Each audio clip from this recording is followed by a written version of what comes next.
नमो विष्णुपदाय कृष्णपृष्ठाय भूतले श्रीमते भक्ति वेदांत स्वामिनिति नामिने। नमस्ते सारस्वती देवे गौरवाणी प्रचारिणे निर्विशेष शून्यवादी पाश्चात्य देशता। অথচ ফ্যানের নিচে বসুন, ফ্যানের নিচে। তো আজ আমরা শ্রীমদ্ ভাগবতের তৃতীয় স্কন্দের দ্বিতীয় ভাগ থেকে শ্রবণ করব। অধ্যায় নাম্বার 31। অধ্যায়ের নাম জীবের গতি সম্বন্ধে কপিল দেবের উপদেশ। অর্থাৎ মাতৃগর্ভে যে সন্তান, সে যখন ভগবানের কাছে প্রার্থনা করে, সেই প্রার্থনার কথা কপিল দেব এখানে বর্ণনা করছেন, যে মাতৃগর্ভের সন্তান ভগবানের কাছে কি প্রার্থনা করে। তো সেটা আমরা গতকাল 15 নম্বর শ্লোকের দ্বিতীয় প্যারাগ্রাফ, মানে 15 নম্বর শ্লোকের অনুবাদ এবং তাৎপর্য থেকে দ্বিতীয় প্যারাগ্রাফ, এটা আমরা শ্রবণ করেছিলাম। আমরা আজকে পরবর্তী প্যারাগ্রাফ থেকে শ্রবণ করব। অনুবাদটা আরেকবার পড়ে নিচ্ছি। মনুষ্য শরীর প্রাপ্ত আত্মা প্রার্থনা করে, মাতৃগর্ভে যে আত্মা মনুষ্য দেহ লাভ করেছে, সেই শিশু, মাতৃগর্ভের শিশু, সে খুব সুন্দর প্রার্থনা করছে। কি বলছে? যে কথাটা একটু আস্তে বললে ভালো হয়। হরি বল। খুব জোরে কথা হয়ে যাচ্ছে। জীব মায়ার বশীভূত হয়ে সংসার চক্রে তার অস্তিত্বের জন্য কঠোর পরিশ্রম করছে। আমরা যে কঠোর পরিশ্রম করি তার কারণ, দুটো কারণ। একটা কারণ, যেমন শিলা প্রভুপাদ খুব কঠোর পরিশ্রম করতেন। 24 ঘন্টার মধ্যে মাত্র 2 ঘন্টা ঘুমাতেন, রাত জেগে গ্রন্থ লিখতেন। তাহলে এটাও কঠোর পরিশ্রম। আবার একজন সারা রাত ধরে গাড়ি চালাচ্ছে, এটাও কঠোর পরিশ্রম। হ্যাঁ, এখানে আসে লেবাররা, আমি দেখি এক মাতাজি মাথায় করে ইট নিয়ে 3 তলায় ওঠে। হ্যাঁ, এটাও কঠোর পরিশ্রম। তো এই যে কঠোর পরিশ্রম, একটা কঠোর পরিশ্রমের কারণ হচ্ছে প্রেম। শিল প্রভুপাদের কৃষ্ণের প্রতি প্রেম ছিল, তাই তিনি রাত জেগে গ্রন্থ লিখেছেন। আর আর যে জড়জাগতিক কঠোর পরিশ্রম, তার প্রধান কারণ হচ্ছে মায়া। কারণ এই সংসারে কোনো কিছুই পার্মানেন্ট নয়, কোনো কিছুই থাকবে না, সবই ফেলে যেতে হবে। কিন্তু এই অনিত্য বস্তুর জন্য আমরা খুব কঠোর পরিশ্রম করছি। হ্যাঁ, আপনি দার্জিলিং এ গেলেন, সেখানে গিয়ে 1 সপ্তাহ থাকবেন, সেখানে একটা বিল্ডিং করলেন, 10 তলা বিল্ডিং। জিজ্ঞেস করলাম কেন? না, আমি এখানে 1 সপ্তাহ থাকবো, সেই জন্য আমি একটা 10 তলা বিল্ডিং করলাম। ঠিক তেমনি আমরা এই পৃথিবীতে অনন্ত কোটি বছর থাকি না, কোটি কোটি বছর থাকি না, লক্ষ বছর থাকি না। তার মধ্যে যে বিদ্যুৎ ঝলকানির মতো অল্প কয়েকটা বছর আমরা এখানে থাকি, সেই বিদ্যুৎ ঝলকানিকে আমরা মনে করি অনন্ত কোটি বছর। এবং তাই আমরা এখানে একেবারে জাঁকিয়ে বসার চেষ্টা করি এবং খুব কঠোর পরিশ্রম করে একটা বাড়ি করি, সবকিছু করি, কঠোর পরিশ্রম করে সবকিছু জমাই। কিন্তু মৃত্যুর সময় একটা সূচ পর্যন্ত নিয়ে যেতে পারি না। মৃত্যুর সময় সব ফেলে যেতে হয়। সারা জীবনে যা কিছু জমালাম, মৃত্যুর সময় একেবারে দেহ সহ সবকিছু ফেলে যেতে হয়। এটা হচ্ছে মায়া। ভগবানের সঙ্গে তার সম্পর্কের কথা ভুলে যাওয়ার ফলেই সে এইভাবে বদ্ধ হয়ে পড়ে। এত পরিশ্রমের মূল কারণ হচ্ছে আমরা ভগবানকে ভুলে গেছি। ভগবানকে ভুলে না গেলে এত কঠোর পরিশ্রম করতে হয় না। হ্যাঁ, কারণ বিশ্বপিতা সর্বশক্তিমান, আমরা যদি গোলকে থাকি, ভগবানকে ভুলে না গেলে আমরা গোলকে থাকবো। আর গোলকে থাকলে সব ফ্রি। কিন্তু যেহেতু আমরা ভগবানকে ভুলে গেছি, আমরা এই জেলখানার ভিতরে আছি, যেখানে কোনো কিছুই ফ্রি নয়। আমি যখন ছোট ছিলাম তখন জলটা অন্তত ফ্রি ছিল, এখন দেখছি জলও ফ্রি নয়। হ্যাঁ, জাপানে বাতাসও ফ্রি নয়।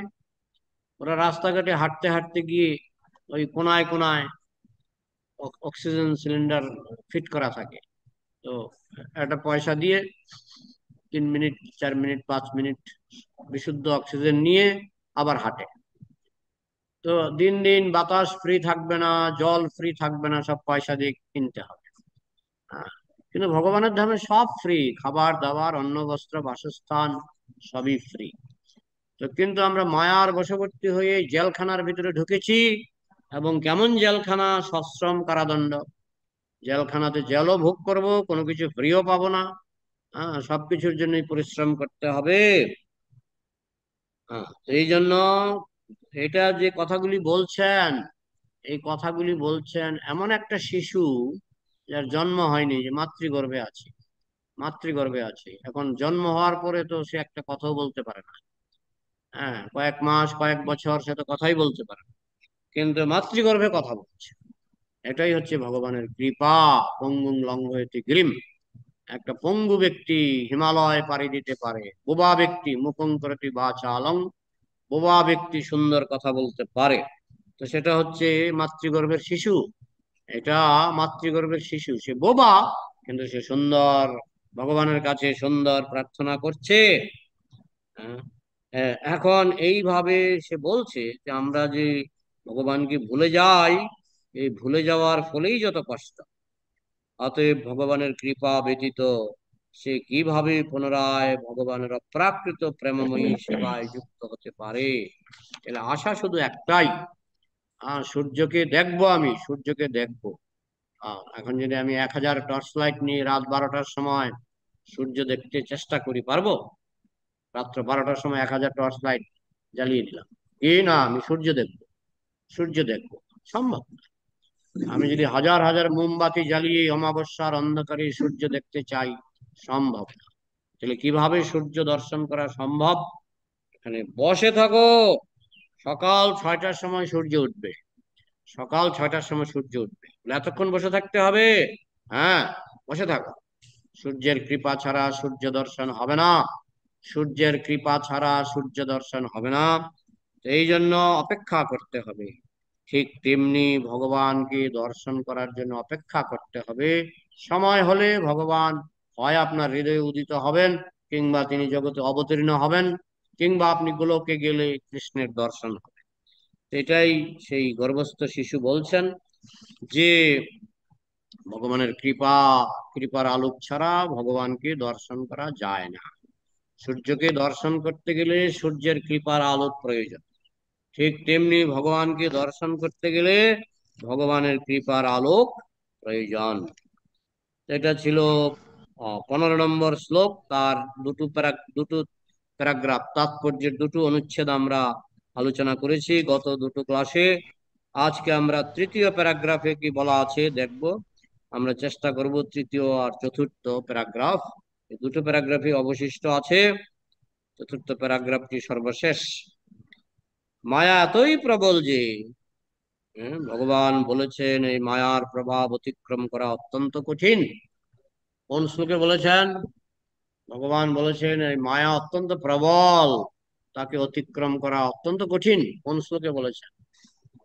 দৈবী এষা গুণময়ী মম মায়া দুরত্যয়া মামেব যে প্রপদ্যন্তে মায়ামেতাং তরন্তি তে।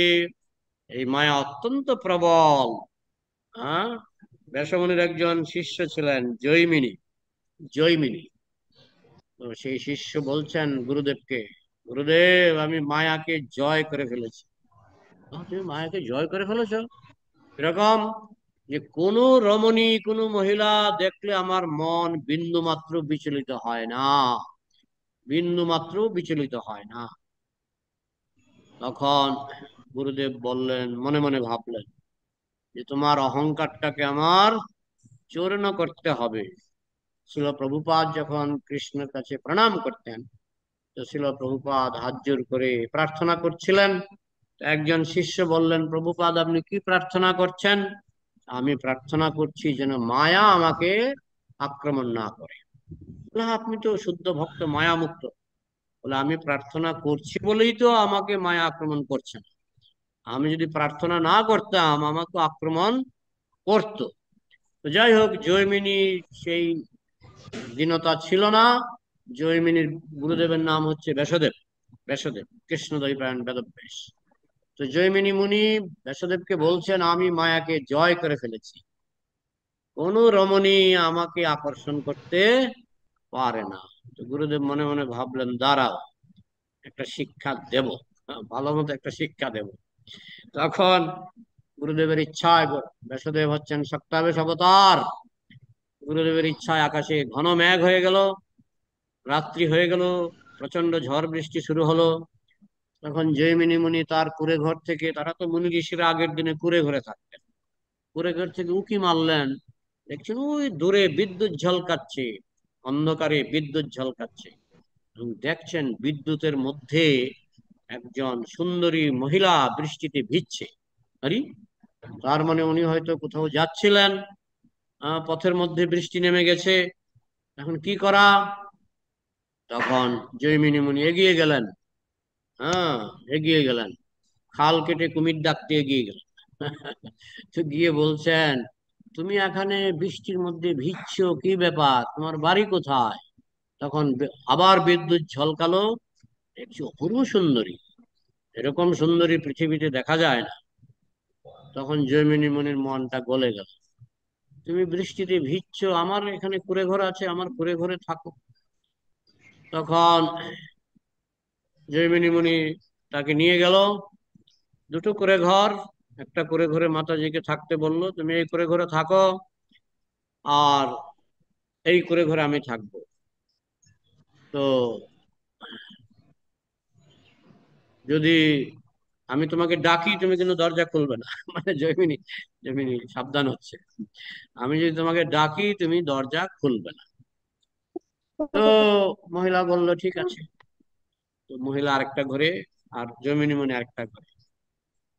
জয়মিনী মনির তো ঘুম হচ্ছে না, কারণ বিদ্যুৎ ঝলকানিতে তিনি যে রূপ দর্শন করেছিলেন, এই রূপের কথা তার বারবার মনে আসছে। না, আমার এখন, আমি এই মহিলাকে বিবাহ করব। তখন জৈমিনী মুনি গিয়ে দরজার মধ্যে ধাক্কাচ্ছেন। আগে বলে দিয়েছিলেন, আমি ধাক্কালেও দরজা খুলবে না, কেউ ধাক্কালে দরজা খুলবে না। তো সেই মহিলা ঘর থেকে বলছেন, কে? আমি জৈমিনী ঋষি বলছি। তো কি কি বলতে চাইছেন? না, তুমি কি একটু দরজাটা খুলবে? তো মুনিবর, মুনিবর, মহিলা বলছে, মুনিবর, আপনি তো বলেছিলেন যে আপনি ডাকলেও দরজা খুলবো না, তো আমি এই দরজা কি করে খুলবো? যে, না না, আমি মন পরিবর্তন করেছি, আমি, তোমার সঙ্গে কিছু ব্যক্তিগত কথা আছে, তুমি দরজাটা খোলো, আমার কিছু ব্যক্তিগত কথা আছে। না গুরুদেব, না, আপনি বলেছেন আপনি রাখলেও আমি খুলবো না। কেন আপনার কথা আমি, আপনার কথা আপনি পাল্টাবেন না? আপনার কথা আপনি পাল্টাবেন কেন? তখন জৈমিনী মুনি অনেক বোঝাবার চেষ্টা করলেন, ওই মহিলা তো আর দরজা খুলছে না। ওইটা ছিল বাঁশের ঘর, বাঁশের ঘর, উপরে খড়ের ছাউনি, খড়ের ছাউনি। জমিনী মুনি একটা মই জোগাড় করলেন, মই জোগাড় করে একেবারে চালে উঠে গেলেন, ঘরের চালে উঠে খড়ের ছাউনি খুলে ফেললেন। খড়ের ছাউনি খুলে তখন ওই ঘরের ভিতরে তিনি গেলেন। হ্যাঁ, গিয়ে দেখেন সেই মহিলা, যে আমি তোমাকে বিবাহ করতে চাই। তখন মহিলা বললেন, হ্যাঁ, আপনি বিবাহ করতে চাইলে আমি রাজি হব, কিন্তু আমার একটা শর্ত আছে। শর্তটা কি? যে আমাকে কাঁধে করে আপনাকে এখান থেকে ওই পাহাড়ের চূড়ায় নিয়ে যেতে হবে। তখন জমিনী বললেন, এটা এমন কিছু না, হয়তো মহিলা আমার শক্তি পরীক্ষা করতে চাইছে। ঠিক আছে, তুমি কাঁধে ওঠো। তখন কাঁধে উঠলেন। তো জৈমিনী মুনি সেই মহিলাকে কাঁধে করে ওই কুঁড়ে ঘর থেকে নিয়ে গেলেন আরেকটা জায়গায়। সেখানে যেই কাঁধের থেকে নামালেন, দেখছেন গুরুদেব ব্যাসমুনি। গুরুদেব ব্যাসমুনি, মানে ব্যাসমণি তার যোগ বলে তিনি একটা রমণীর দেহ ধারণ করেছিলেন, তার যোগ বলে, তাদের মুনি ঋষিদের যোগ বল ছিল। গুরুদেব আপনি? বলে, হ্যাঁ। তো মহিলাটা কোথায় গেল? বলে, আমি তো মহিলাটা। গুরুদেব বলছেন, আমি তো তোমার জন্য মহিলা সেজেছি। বলে, কেন? তুমি না বলেছিলে তুমি মায়াকে জয় করেছো, তো কোথায় মায়াকে জয় করলে? তুমি যে এখনো মায়ার হাতের পুতুল, তুমি কোথায় মায়াকে জয় করলে? শিষ্য খুব লজ্জিত হয়ে গেল, খুব লজ্জা পেয়ে গেল। এই ধরনের কাহিনী বহু আছে। মায়া যে কত প্রবল। আম, পান্ডু মহারাজের কাহিনী আমি দুদিন আগে বলছিলাম। পান্ডু মহারাজ একবার হরিণ শিকার করতে গিয়েছিলেন। তো বনের মধ্যে ছিল এক মুনি এবং তার পত্নী। তো মুনি বলছে আমার আজকে ইচ্ছা হচ্ছে মুক্ত আকাশের নিচে আমরা বিলাস করব। বলে, মুক্ত আকাশের নিচে নিচে বিলাস করলে এখানে বনেও তো মানুষজন আসে, বনেও তো মানুষজন আসে, ওদের সামনে আপনি কি করে আহ বাবা ইন্টারনেট, বনেও তো মানুষজন আসে, আমি তাহলে আমার মোবাইল থেকে ইন্টারনেট দিচ্ছি, ইন্টারনেটটা কেটে যাচ্ছে মাঝে মধ্যে, কারণ এখানে অনলাইনে অনেক শুনছে তো। ঠিক আছে। হুম, একটু টাইম নেবে। এই, হ্যাঁ, এবার ইন্টারনেট।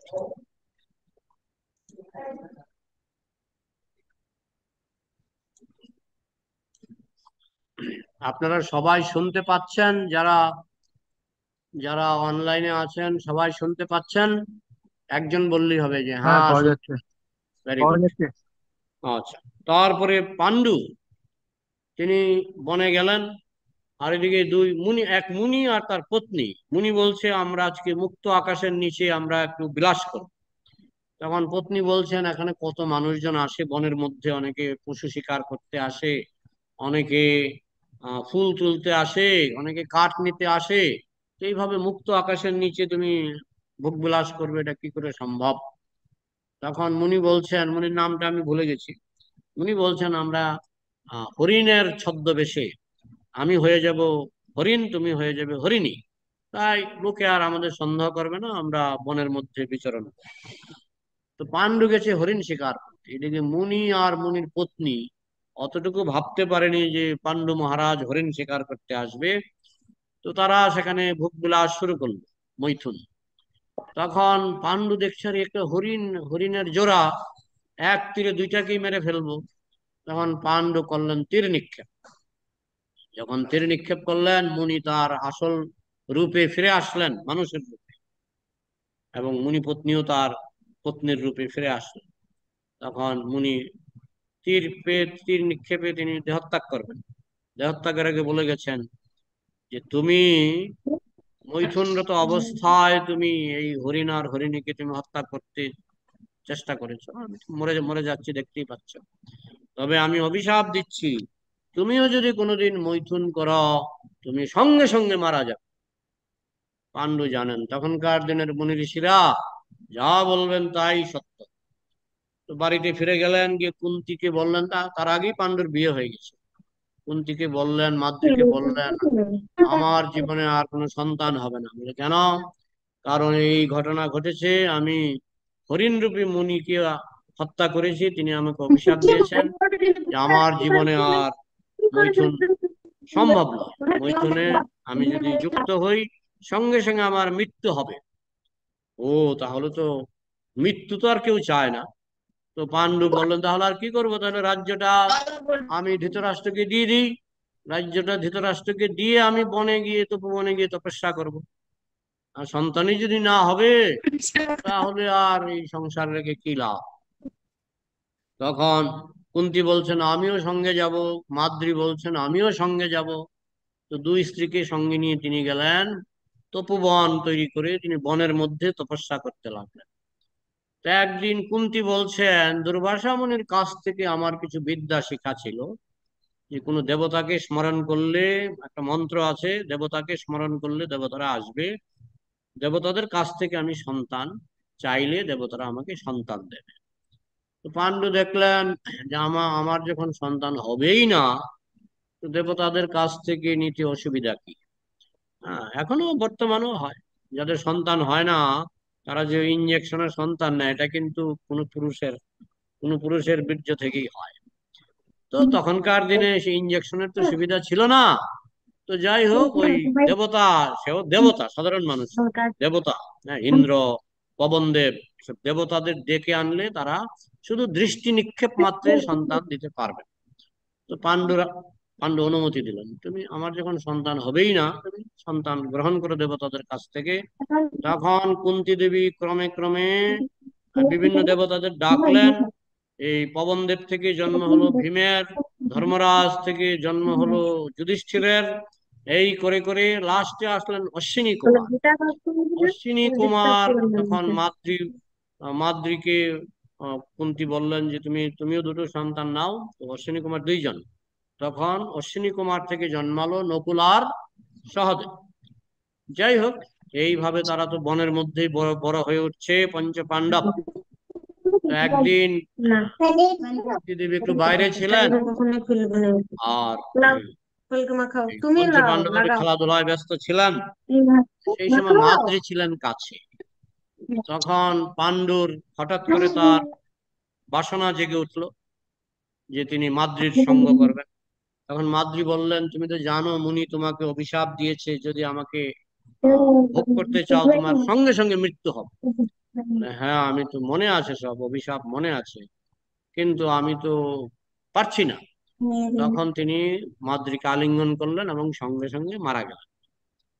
তাহলে এই যে বলা হচ্ছে দৈবী হেষা গুণময়ী মম মায়া দুরত্বয়া মামেব যে প্রপদ্যন্তে মায়া মেতাং তরন্তিতে, এই দৈবী মায়া অত্যন্ত দুরতিক্রম্য, অত্যন্ত প্রবল।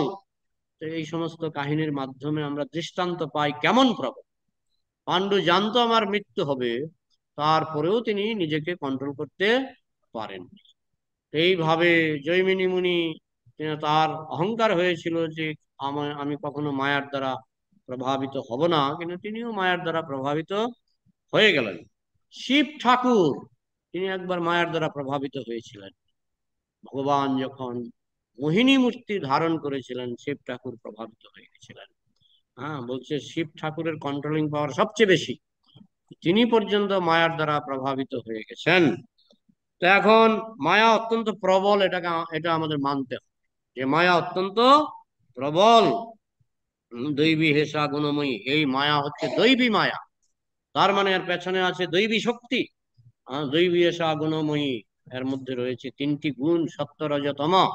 মম মায়া দূরত্বয়া, আমার মায়াকে অতিক্রম করা অত্যন্ত কঠিন। দূরতিক্রম্য, দূরত্বয়া মানে দূরতিক্রম্য, কিন্তু একজন আমার মায়াকে অতিক্রম করতে পারে।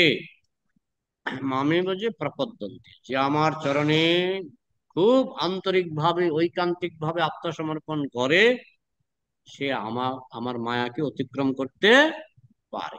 কিরকম? আমি যদি একটা পিঁপড়াকে বলি তুমি আমেরিকায় যাও, পিঁপড়া পারবে? কিন্তু আপনি যদি আমেরিকায় যান আর আপনার ব্যাগের ভিতরে যদি পিঁপড়া থাকে, তাহলে আসানসোল থেকে পিঁপড়াটা কোথায় যাবে? আমেরিকায় যাবে। কার শক্তিতে? হ্যাঁ, আপনার শক্তি তো নয়, এরোপ্লেনের এরোপ্লেনের শক্তিতে। তো ঠিক সেরকম ভগবানের শক্তিতে মায়াকে জয় করা সম্ভব। ভগবানের শক্তিতে মায়াকে জয় করা সম্ভব, আপনার শক্তিতে সম্ভব নয়, আমার শক্তিতে সম্ভব নয়, কিন্তু ভগবানের শক্তিতে মায়াকে জয় করা সম্ভব। এই জন্য কৃষ্ণ বলছেন, তোমার শক্তি দিয়ে তুমি মায়াকে জয় করার চেষ্টা করো না। নিজ বলো চেষ্টা প্রতি ভরসা ছাড়িয়া, তোমার কৃপায় আছি নির্ভর করিয়া। ভক্তিবিনোদ ঠাকুর বলছেন, আমার চেষ্টার উপর আমার কোনো ভরসা নাই, আমার ভরসা শুধু তোমার কৃপার উপর। তুমি যদি কৃপা করো 1 সেকেন্ডে মায়াকে জয় করা যায়, আর তুমি যদি কৃপা না করো শত জন্মেও মায়াকে জয় করা যাবে না।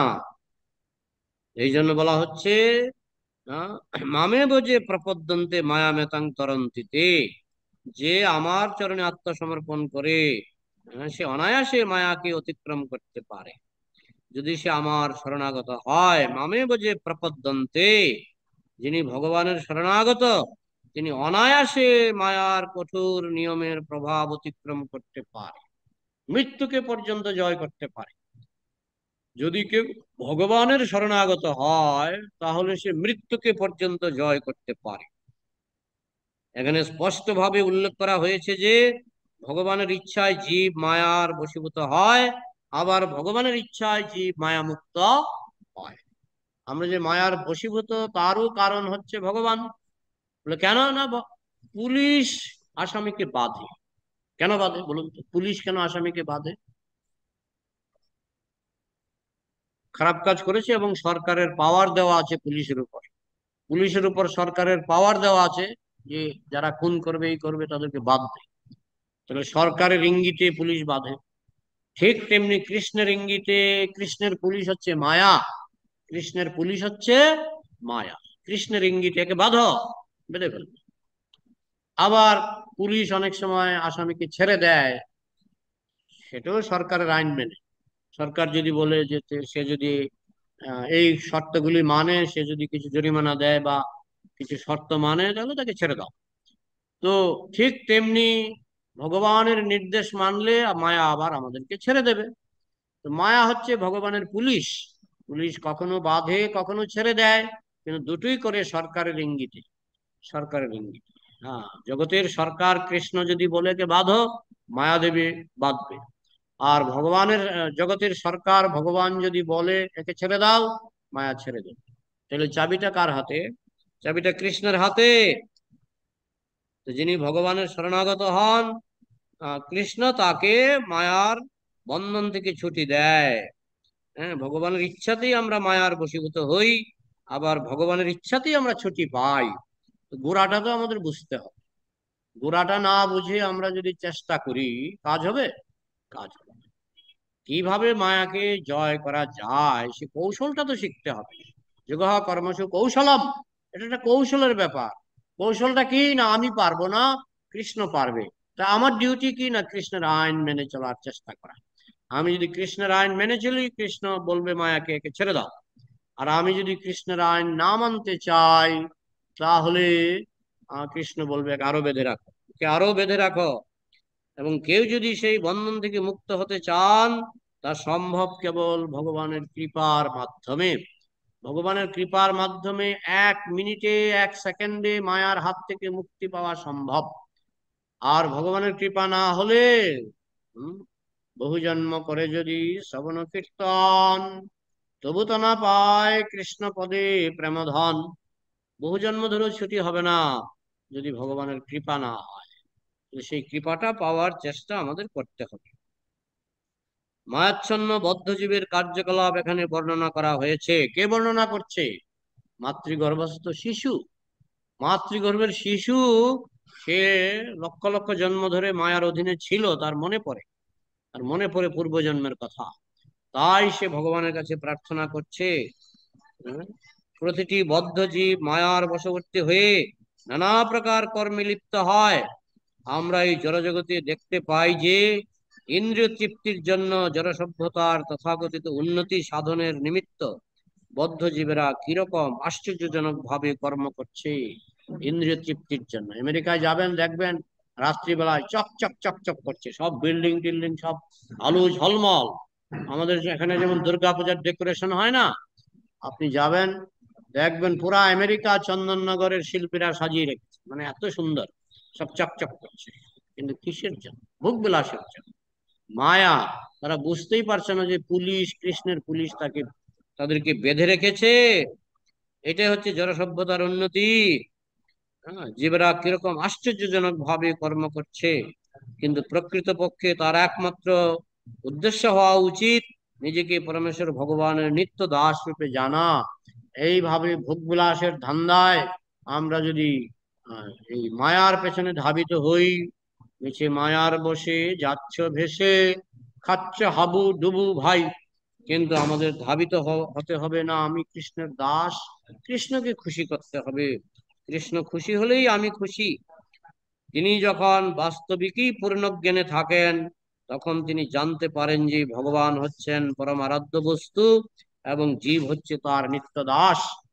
ভগবান হচ্ছেন আরাধ্য, আমার কাজ হচ্ছে মালিকের সেবা করা। আমি কি বাতাসা পাবো না? বাতাসা কেন?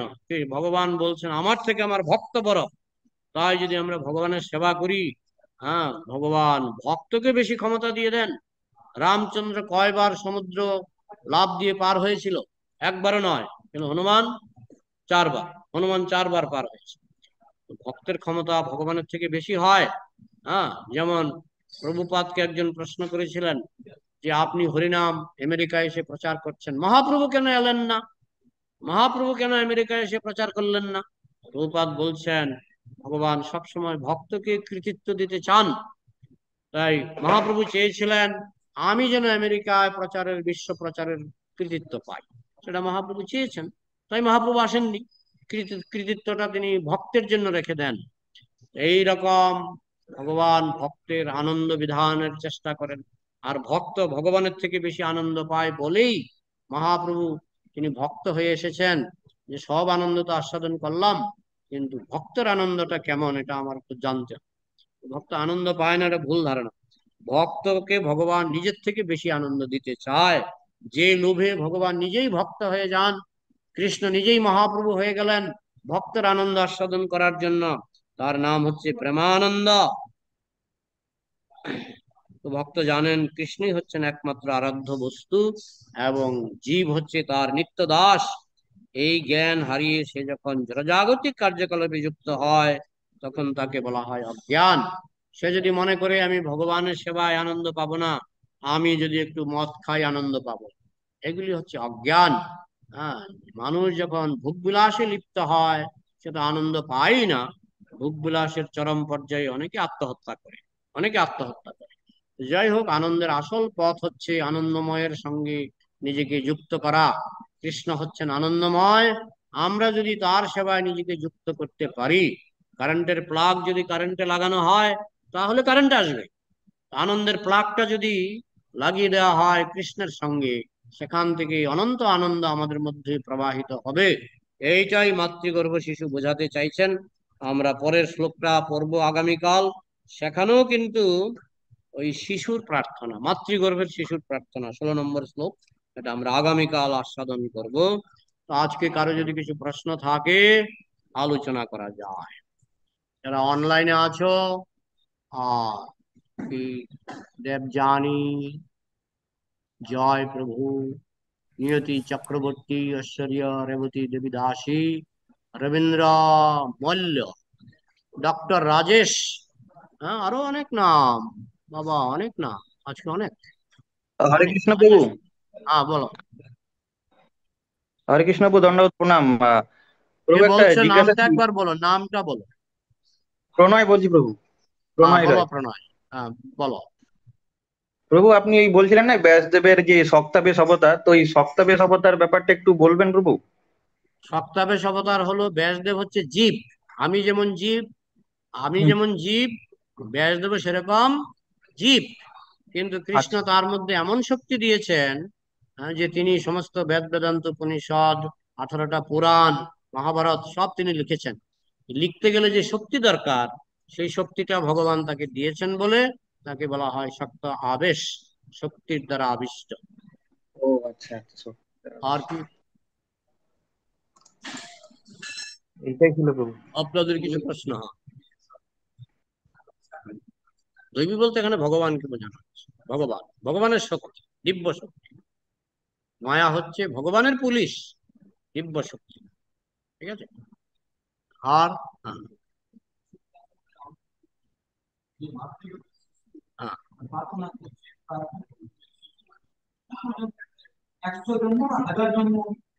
মানে সংখ্যাটা আমার মনে নেই, তবে কমপক্ষে 100 জন্ম ধরে রাখবো।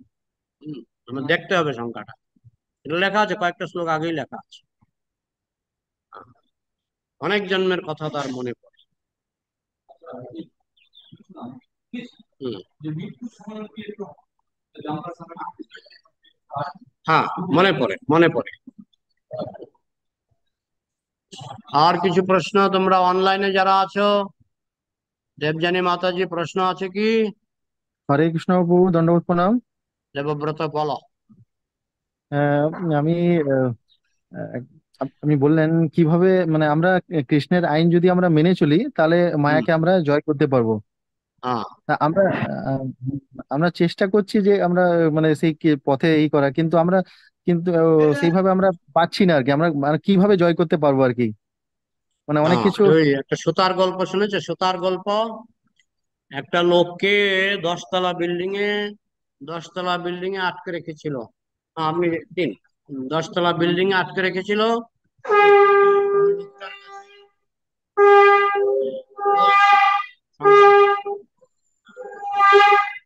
10 তলা বিল্ডিং এ লোকটার কাছে একটা গামছা ছিল।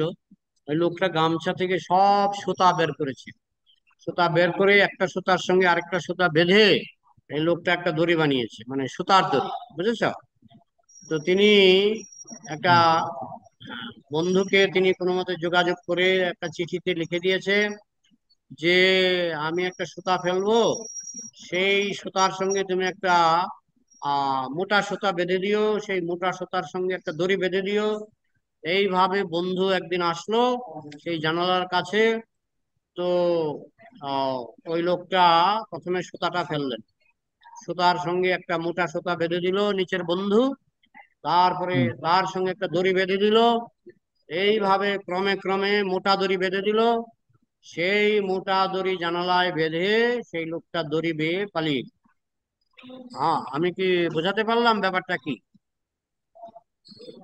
কথা বলো। না, ঠিকভাবে বুঝতে পারলাম না, একটু আর। হ্যাঁ, ঠিক সেরকম একটা সুতা থেকে দড়ি। হ্যাঁ, হুম, আমাদের ভক্তিটা শুরু হবে দুর্বল ভাবে, কিন্তু আস্তে আস্তে এটা শক্ত হবে। সুতা থেকে আচ্ছা আচ্ছা। দড়ি, জানালা হুম দিয়ে সে ফেলেছিল সুতা, হুম হুম হুম সুতার সঙ্গে বাঁধলো একটু মোটা দড়ি বা একটু মোটা সুতা, তার হুম সঙ্গে বাঁধলো আরেকটা মোটা দড়ি, তার সঙ্গে হুম বাঁধলো আরো মোটা দড়ি। হুম এই করে করে ওই যে ওই ঘরের মধ্যে যে বন্দি ছিল, সে একটা হুম হুম মোটা দড়ি পেয়ে গেল। সেই হুম মোটা দড়ি নিয়ে সে জানালা দিয়ে ওই জানালার সঙ্গে দড়িটা বেঁধে সে দড়ি বেয়ে বেয়ে নিচে নেমে গেল। সে কি সুতা হুম, দিয়ে নামতে পারতো? পারতো না। না, পারতো না। পারতো না। তো আমাদের হুম ভক্তিটা শুরু হবে সুতার মতো, আস্তে আস্তে হুম সেটা হবে মোটা সুতার মতো, তারপরে আস্তে আস্তে হবে শক্ত দড়ির মতো। যেদিন হুম শক্ত দড়ির মতো হবে সেদিন আমরা মায়াকে জয় করতে পারবো। কিন্তু আমাদের আচ্ছা। চেষ্টাটা শুরু করতে হবে কচি অবস্থা থেকে। কচি হুম অবস্থা থেকে আমাদের চেষ্টাটা শুরু করতে হবে। আস্তে হুম আস্তে সেই সুতা থেকে যেমন দড়ি পাওয়া গেল, আস্তে আস্তে আমরাও কোমল ভক্তি থেকে আমরা খুব নিষ্ঠা ঐকান্তিক ভক্তির স্তরে আমরা উন্নীত হতে পারবো। বোঝা হুম গেল? হুম। আমরা জেনে বুঝেও কেন এরকম মায়াতে জড়িয়ে পড়ছি, মানে কারণ আমরা আমরা জানছি এখন যে- কোচি, হুম আমরা এখন কোচি, ভক্তি জীবনে কোচি। ভক্তি হুম জীবন যেদিন পুষ্ট হব, যেদিন ভক্তি জীবনে আমরা পরিপুষ্ট হব, সেদিন আমরা যেতে পারবো। আর তাও আবার শক্তিটা আনতে হবে কৃষ্ণের কাছ থেকে। আমার নিজের শক্তিতে তো হবে না, এটা কৃষ্ণের কাছ থেকে শক্তি ধার করতে হবে। ঠিক যেমন একটা হুম পিঁপড়া এরোপ্লেনের মাধ্যমে হুম ভারত থেকে আমেরিকা যেতে পারে, একটা পিঁপড়া হুম নিজের শক্তিতে পারবে না।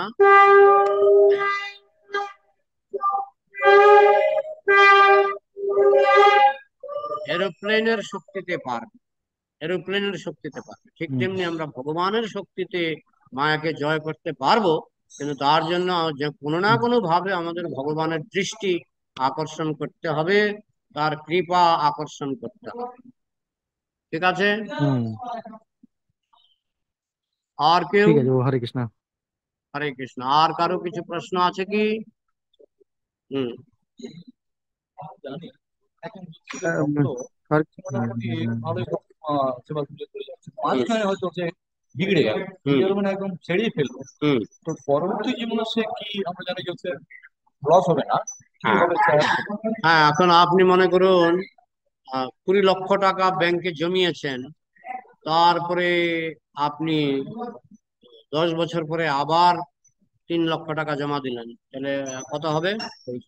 23 লক্ষ টাকা। এরকম আস্তে আস্তে জমায় মানুষ, আস্তে আস্তে জমায়। হ্যাঁ, যেমন আপনি একটা একতলা বিল্ডিং করলেন, হ্যাঁ, তারপরে 5 বছর পরে 2 তলা করলেন, আবার 5 বছর পরে 3 তলা করলেন। হ্যাঁ, তো একতলাটা তো আর ভাঙতে হয়নি। ঠিক সেরকম আমরা এই জন্মে যা ভক্তি করি সেটা থেকে যায়। পরের জন্মে আমি যদি এই জন্মে 20% ভক্তি করি, পরের জন্মে তার পরের থেকে শুরু হবে। পরে মানে ধরুন একটু আমি 40 বছর বয়সে হ্যাঁ, আমার ভক্তি জীবনটা শেষ হয়ে গেল, হ্যাঁ, কিন্তু পরে পরের যদি জন্মে পরের জন্মে আপনি আবার চান্স পাবেন। আপনি এই জন্মে যদি 20% ভক্তি করতে পারেন, পরের জন্মে 21% ভক্তি আপনার শুরু হয়ে যাবে। এটা নষ্ট হবে না, এটা ফিক্সড ডিপোজিট। বুঝা গেল? অনেক জন্ম সংসিদ্ধ তত জাতি পরাঙ্গতিম। অনেক জন্ম ধরে সাধনা করতে করতে জমাতে জমাতে মানুষ শেষ পর্যন্ত কৃষ্ণকে পায়। বহুনাম জন্ম নামতে জ্ঞানবান মাং প্রপদ্যতে বাসুদেব সর্বমিতি সমহাত্মা সুদুর্লভ। বহু জন্ম ধরে জমাতে হয়। এই জন্য আমাদের হতাশ হওয়ার কোনো কারণ নেই। এক জন্মে যা করে গেলাম, পরের জন্মে তার পরের থেকে শুরু হয়। পাবে না অন্য কোনো কিছু যায়। ছিল ভক্ত সে মাঝখানে হ্যাঁ, না না, সে যদি পশু জন্ম পায়ও, যেমন ভরত মহারাজ মনুষ্য জন্ম থেকে পেয়ে গেল পশু জন্ম, হরিণ জন্ম, কিন্তু তারপরে সে আবার মনুষ্য জন্ম পেল। তো আমরা যদি মনুষ্য জন্ম হারিয়েও ফেলি, ঘুরে ঘুরে আবার সেই জায়গায় আসবো। ঠিক আছে? হরে কৃষ্ণ। তাহলে হরে কৃষ্ণ হরে প্রভু। রাখছি। কৃষ্ণ প্রভু। আর কারো প্রশ্ন আছে? হ্যাঁ প্রভু, আমার আছে প্রভু। হরে কৃষ্ণ। হ্যাঁ, কে নাম বলো? আমার নাম জয়। জয় বলো। বলছিলাম প্রভু, এই মায়ার প্রভাব থেকে মুক্ত হতে গেলে কি সবসময় কৃষ্ণ ভাবনায় হয়ে থাকতে হবে? হ্যাঁ, কৃষ্ণ ভাবনায় ডুব দিতে হবে। তোমার যদি হাতে একটু চুলকানি হয়, তুমি মলম মাখো তো, মলম। প্রভু। আর তোমার যদি সারা শরীরে চুলকানি হয়, তখন মলমের চৌবাচ্চায় ডুব দিতে হবে। তোমার যদি হাতে একটু চুলকানি হয়, তুমি ওই 1 মিলিগ্রাম মলম আঙ্গুলে মেখে দিবে।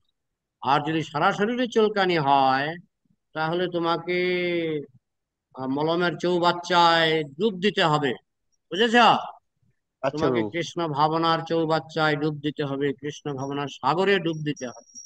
হ্যাঁ, তার মানে কৃষ্ণ ভাবনায় মগ্ন হতে হবে, না হলে মায়া সহজে ছাড়বে না। বুঝা গেল? হ্যাঁ প্রভু। হরে কৃষ্ণ। হরে কৃষ্ণ। তাহলে আর কারো প্রশ্ন না হরে কৃষ্ণ থাকলে প্রভু। রাখবো। হরে কৃষ্ণ প্রভু। হরে কৃষ্ণ। নাম বলো। দেবব্রত। দেবব্রত, হ্যাঁ বলো। ও বললেন আপনি যে আহ, মায়ার জন্য এই জড় জগতে মানুষ কঠোর পরিশ্রম করছে। হ্যাঁ। তো মানুষ তো এখন জীবিকা নির্বাহের জন্য তো মানে পরিশ্রম করতে হবে, নাহলে তো খাবে কি? তাহলে কি এই হুম। পরিশ্রম করা মানে সেই ভক্তি জীবনে রয়েছে, কৃষ্ণকে ভোলেনি, নাম করছে, কিন্তু তাও কঠোর পরিশ্রমও করছে। তো এটা মানে এটা কি কৃষ্ণকে ভোলা হচ্ছে কঠোর পরিশ্রমটা? বা সে জীবিকা নির্বাহ কিভাবে করবে যদি কঠোর পরিশ্রম না করে? তাবৎ কর্মাণি কুর্বিত ন নির্বিদ্যত যাবতা মৎ কথা শ্রবণাদৌ বা শ্রদ্ধা যাবন ন জায়তে। ততদিন কঠোর পরিশ্রম করবে যতদিন কৃষ্ণ কথায় 16 আনা শ্রদ্ধা হবে না। যতদিন আচ্ছা। কৃষ্ণ কথায়, কৃষ্ণ নামে 16 আনা শ্রদ্ধা হবে না, ততদিন অবশ্যই কঠোর পরিশ্রম করবে।